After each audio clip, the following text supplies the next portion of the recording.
어느 작은 마을에 지영이라는 여학생이 살고 있었다. 그 마을은 산과 숲으로 둘러싸여 있어 외부와 단절된 느낌이 강했다. 지영은 여름방학을 맞아 친구들과 함께 마을 근처에 있는 오래된 폐가를 탐험하러 가기로 했다. 폐가는 오랜 세월 사람의 손길이 닿지 않아 잔뜩 커진 잡초와 덩굴에 휩싸여 있었다. 문이 삐걱거리는 소리를 내며 열렸을 때 그 안에는 먼지와 곰팡이 냄새가 코를 찔렀다. 친구들은 서로 장난을 치며 웃고 떠들었지만 지영은 왠지 모를 불안감에 휩싸였다.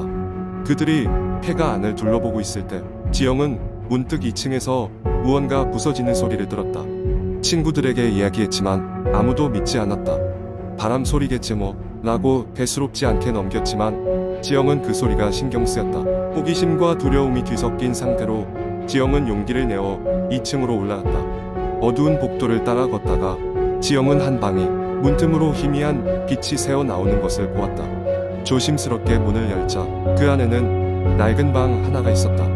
방 중앙에는 한 여자의 사진이 놓여 있었고 그 아래에는 낡고 너덜너덜한 일기가 있었다. 지영은 무릎을 꿇고 앉아 일기를 펼쳤다.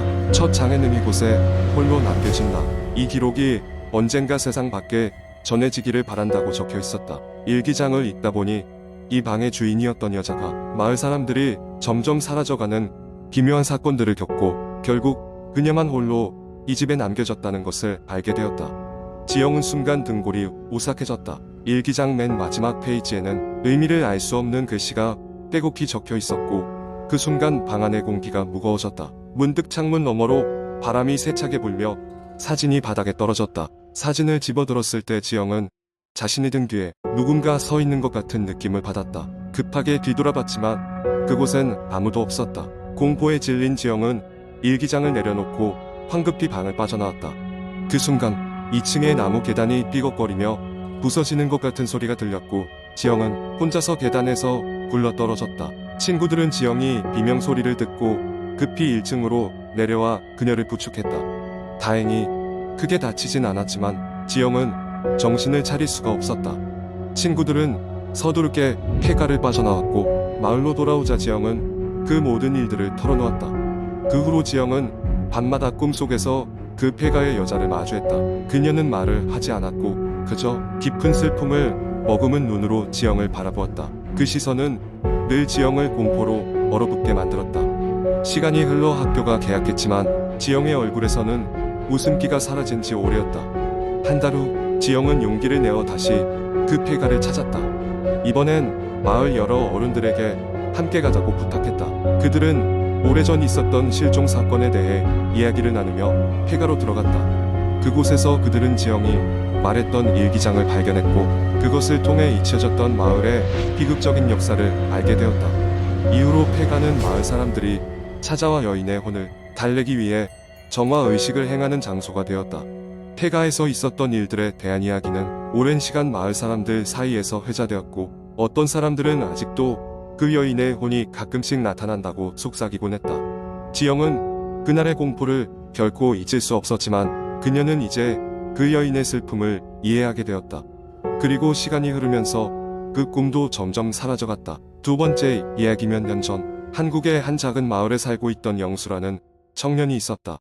그는 대학교를 졸업하고 취직 준비를 위해 부모님 집에 머물고 있었다. 이 마을은 산으로 둘러싸여 있어 공기 좋고 조용했지만 밤이면 종종 이상한 소문이 들려오는 곳이었다. 특히 마을 근처에 있는 폐가에 관해서는 기묘한 이야기가 많았다.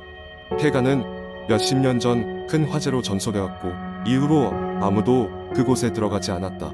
주민들은 폐가에서 밤마다 이상한 소리가 난다고 주장했지만 그것을 본 사람은 없었다. 젊은 영수는 그런 이야기를 별로 믿지 않았다.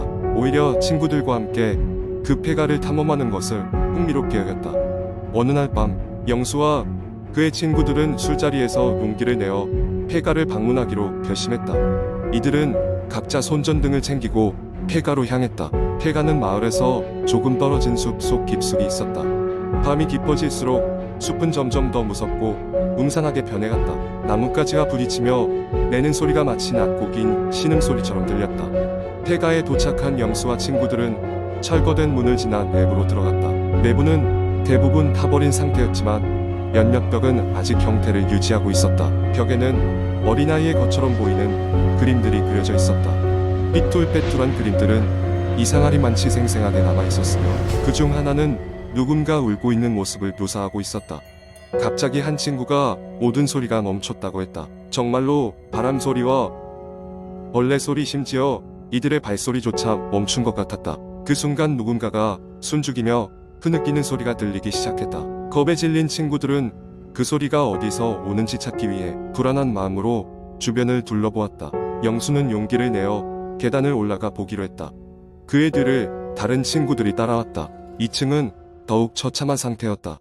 바닥은 내려앉아 있었고 천장은 위태롭게 기울어져 있었다. 그때 문득 영수의 시야에 금방이라도 문을 듯한 방이 들어왔다. 방에는 오래된 인형이 놓여 있었고 그것은 마치 누군가를 기다리고 있는 것처럼 보였다. 인형을 조사해 보기 위해 가까이 다가간 순간 급작스런 문이 닫히는 소리가 들렸다. 영수와 그의 친구들은 깜짝 놀라 주위를 둘러보았지만 아무도 그곳에 없었다. 갑작스럽게 현관으로 향하던 계단에서 발소리가 들려왔다. 마치 무거운 발걸음 소리였다. 너무 놀란 나머지 그들은 서둘러 폐가를 빠져나가려고 했지만 모든 출구는 이미 닫혀 있었다. 공포에 질린 친구들은 누군가 장난을 치고 있다고 생각하려 했지만 그 발걸음 소리는 점점 더 가까워지고 있었다. 영수는 이성적으로 생각하려 했으나 그때 뭔가가 그들의 뒤에서 다가오는 것을 느꼈다. 떠나야 한다는 본능이 그들 모두를 사로잡았다. 간신히 뒷문을 열고 빠져나온 그들은 필사적으로 마을을 향해 달렸다. 숲을 지나 집으로 무사히 도착했을 때 비로소 안심할 수 있었다. 다음 날 주민들은 그들이 전한 이야기를 듣고는 고개를 저었다. 과거 그 폐가에 살던 가족이 그 화재로 모두 목숨을 잃었다는 사실이 드러났다. 마을 사람들은 그 가족의 영혼이 아직 떠돌고 있다고 믿고 있었다. 그날 이후로 영수는 그 폐가에 대한 이야기를 꺼내지 않았다. 하지만 가끔씩 조용한 밤이면 그때 들었던 소리가 아직도 귓가에 맴도는 것 같다고 했다. 시간은 흘렀지만 그날의 기억은 영수의 마음속 깊이 남아 있었다고 한다. 세 번째 이야기. 나는 작년 여름 방학을 맞아 친구들과 함께 산속에 있는 작은 펜션을 빌려 여행을 갔다. 그곳은 인터넷 후기에서 산속의 조용하고 아늑한 펜션으로 유명했지만 도착해보니 조금 으스스한 느낌이 드는 곳이었다. 펜션은 숲속 깊은 곳에 위치해 있었고 주변에는 산과 나무들 뿐 사람의 흔적이라고는 거의 찾아볼 수 없었다. 펜션에 도착한 첫날 우리는 짐을 풀고 즐거운 마음으로 바비큐 파티를 시작했다. 해가 지고 어둠이 찾아와도 출발할 때의 흥분된 기분 때문인지 우리 중 어느 누구도 무서움을 느끼지 않았다. 파티가 끝나고 우리는 펜션 안으로 들어갔다. 밤이 깊어지자 밖에서 갑작스럽게 불어오는 바람 소리와 이상한 소음이 들리기 시작했다. 처음에는 바람 때문이겠거니 하고 신경 쓰지 않았지만 그 소리가 마치 누군가 우는 것처럼 들리는 순간 우리는 모두 긴장했다. 소리가 나는 방향은 펜션 건너편의 오래된 창고 쪽이었다. 친구 중 한 명이 용기를 내어 플래시를 들고 그쪽을 조사해 보자고 했다. 그렇게 우리는 모두 함께 창고 쪽으로 발걸음을 옮겼다. 창고는 녹슨 자물쇠로 굳게 닫혀 있었고 그 앞에는 정체 모를 발자국이 남아 있었다. 우리는 겁이 났지만 동시에 호기심이 생겨 창고 문을 열어보기로 했다. 친구가 자물쇠를 해머로 두드리자 덜컹거리는 소리와 함께 자물쇠가 풀렸다. 흥미와 긴장 속에 창고 문을 열었을 때 우리 앞에 펼쳐진 광경은 놀라움 그 자체였다. 창고 안에는 오래된 가구들과 먼지 쌓인 물건들 사이로 작은 상자가 놓여 있었고 그 위에는 낯선 글자가 적힌 쪽지가 놓여 있었다. 쪽지에는 이 상자를 절대 열지 말 것이라는 경고가 적혀 있었다. 그러나 우리는 호기심을 참을 수 없어서 결국 상자를 열고 말았다. 상자 속에는 세월이 지나면서 빛바랜 오래된 인형과 여러 가지 수수께끼 같은 물건들이 있었다. 그리고 갑작스럽게 창고 안의 온도가 급격하게 떨어지며 소름 끼치는 웃음소리가 들려왔다. 그 순간 우리는 그곳이 단순한 창고가 아니라 무언가 섬뜩한 비밀을 간직하고 있는 공간이라는 것을 직감했다.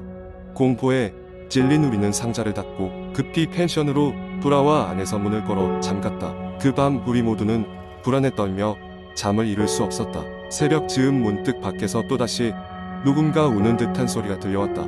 이번에는 아까 들었던 것보다 더 가깝고 명료하게 들렸기 때문에 우리를 더욱 두렵게 만들었다.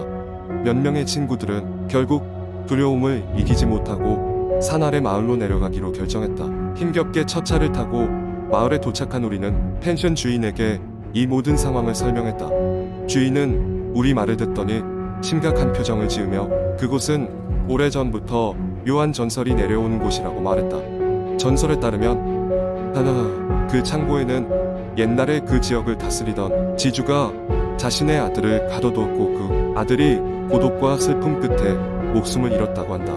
그의 영혼은 아직도 그곳을 떠돌고 있으며 그를 위로해줄 누군가를 기다리고 있다고 했다. 우리는 즉시 펜션으로 돌아가 상자를 정리하고 다시는 그곳에 가지 않겠다고 다짐했다. 그 후로도 꽤 오랫동안 그날의 기억은 우리 모두의 마음속에 남아있었다. 때때로 늦은 밤에 혼자 있을 때면 여전히 그 창고에서 들려왔던 소름 끼치는 소리가 귓가에 맴도는 것만 같았다. 그리고 그 사건 이후 나는 깨달았다. 어떤 종류의 호기심은 절대 깨우지 않는 게 낫다는 것을. 시간이 지나면서도 친구들과 나는 여전히 그날의 기억을 이야기하며 등골이 오싹해지곤 한다. 그리고 지금도 누군가 그 산속 펜션에 머무르고 있다면 부디 그 창고를 열지 않기를 바랄 뿐이다.